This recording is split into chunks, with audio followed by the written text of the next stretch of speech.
मैं अंधभक्त हूं तो तू दिमागी नक्सल है। जो मोदी ने लाल किले पे खड़े होकर अपने को एक वर्ड दे दिया, दिमागी नक्सल। हाल ही में प्रधानमंत्री नरेंद्र मोदी ने स्वतंत्रता दिवस के दिन अपने भाषण में एक नए शब्द का इस्तेमाल किया, दिमागी नक्सल। उन्होंने कहा कि जंगल में हथियार वाले नक्सल तो अब लगभग खत्म हो गए, लेकिन दिमागी नक्सल आज भी मौजूद हैं। ये लोग हिंसा और अराजकता का रास्ता ढूंढते रहते हैं, इसलिए इन्हें पहचानना और इन्हें अलग करना बेहद जरूरी है। अब सवाल उठता है कि आखिर ये दिमागी नक्सल है क्या? कई लोग इस शब्द को लेकर भ्रमित हैं, कुछ लोग इसे राजनीतिक विरोधियों पर हमला बता रहे हैं। लेकिन एक वीडियो सोशल मीडिया पर तेजी के साथ वायरल हो रहा है, जिसमें एक युवक बहुत साफ और आसान भाषा में इसकी व्याख्या कर रहा है। वीडियो का टाइटल है अंधभक्त बनाम दिमागी नक्सल। और सच कहें तो ये युवक इतनी स्पष्टता से समझा रहा है कि कोई भी आसानी से समझ सकता है कि दिमागी नक्सल असल में होता क्या है। पहले आप भी ये वीडियो देखिए।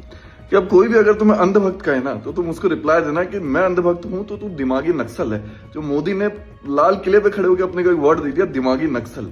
नक्सल होता क्या है? नक्सल का मतलब है जो धारा से अलग चलना चाहे, कि आज जो भी हो रहा है मैं उसके अगेंस्ट में खड़ा हूं। लेफ्टिस्ट का मतलब क्या है कि भैया जो आज है मैं उसके अगेंस्ट में हूं, चाहे ये है तो भी अगेंस्ट में है, वो है तो भी अगेंस्ट में हूं। मुझे पता नहीं है, मेरा कुछ स्टैंड नहीं है, क्या होना चाहिए मुझे नहीं पता, लेकिन जो आज है मैं उसके अगेंस्ट में खड़ा हूं। नीट के पेपर लीक के लिए विरोध करना है, इस्तीफा मांगना है, लेकिन ऐसे क्या काम है जो करना चाहिए जैसे नीट के पेपर लीक ना हो, ये इनको नहीं पता। इससे उनको फर्क भी नहीं पड़ता, क्योंकि नहीं बोलने में ना एक अहंकार की तृप्ति होती है कि हाँ मैं कुछ हूं, मैंने नहीं कहा। हाँ बोलने में तो क्या थोड़ा झुक जाते हो, आप मान लेते हो कि जिस सामने वाले बंदे ने जो कहा है वो थोड़ा मेरे से ऊपर बैठा हुआ है। तभी कोई बच्चा माँ के पास में आता है कि माँ मैं बाहर खेलने के लिए जाऊं, तो माँ बोलती है नहीं।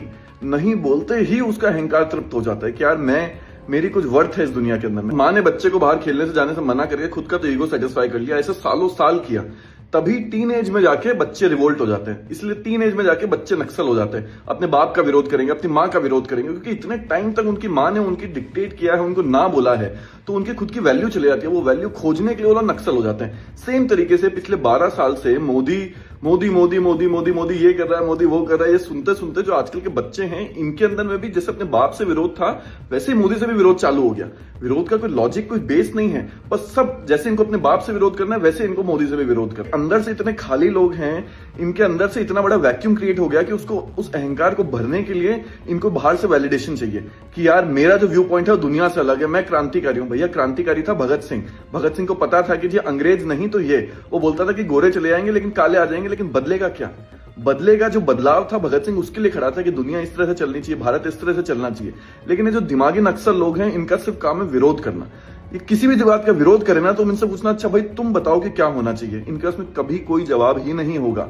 तो लोग क्या अपने को अंधभक्त कहते थे, जो कि अपन नहीं भी हैं, लेकिन फिर भी अपन लोग डिफेंसिव हो जाते थे, क्योंकि अपने पे ऐसे एलिगेशन डाल देते कि तुम तो गधे हो। तो इसलिए कोई अगर तुमको अंधभक्त कहे तो तुम बोल देना कि तुम दिमागी नक्सल हो। तो देखा आपने, युवक बताता है कि अंधभक्त वो होता है जो बिना सोचे समझे किसी पार्टी का समर्थन करता है, लेकिन दिमागी नक्सल उससे अलग है। दिमागी नक्सल वो लोग हैं जो देश की धारा से अलग चलना चाहते हैं। देश में चाहे कुछ भी अच्छा हो, लेकिन ये लोग हमेशा विरोध की कतार में ही रहेंगे। ये लोग हथियार नहीं उठाते, लेकिन दिमाग से देश को कमजोर करने की कोशिश करते हैं। लड़के ने बोला, उदाहरण के तौर पर नीट पेपर लीक का मामला ले लेते हैं। विरोध करना, इस्तीफा मांगना तो हर किसी का अधिकार है, लेकिन सुधार के लिए क्या होना चाहिए ये उन्हें नहीं पता, और न ही ऐसे लोगों को फर्क पड़ता है कि सुधार कैसे होगा। ये युवक बहुत सरल उदाहरणों अपनी बातचीत के अंदाज से साफ कर देता है कि दिमागी नक्सल सिर्फ आलोचना करने वाले लोग नहीं हैं।